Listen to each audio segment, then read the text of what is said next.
With the Teaching Safe Bicycling series of 2-minute videos, you will learn the most common and severe crash types between kids on bikes and people driving, the skills to avoid these crashes, and practice activities to master these skills.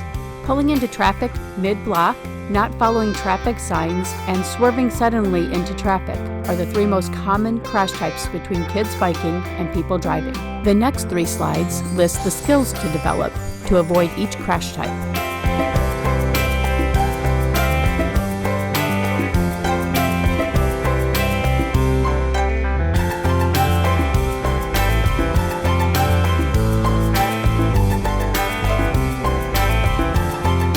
Kids are not small adults. They do not have the life experiences to anticipate and react to driver habits.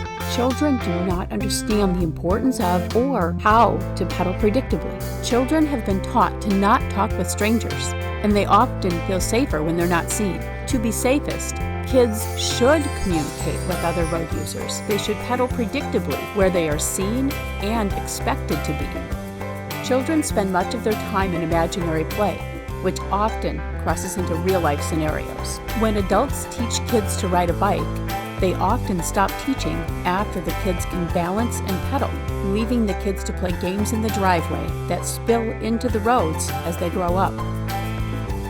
Children see, hear, and learn differently.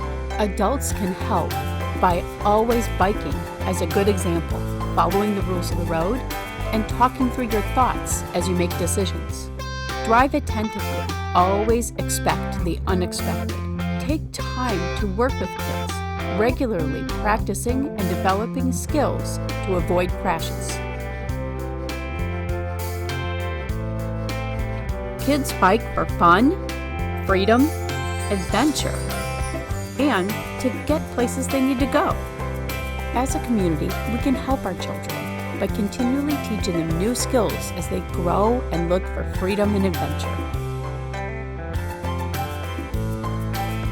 Developing a bike culture where kids feel safe is good for our community, health, local business, and environment. Thank you for helping kids stay safe and enjoy the adventure of a bike ride.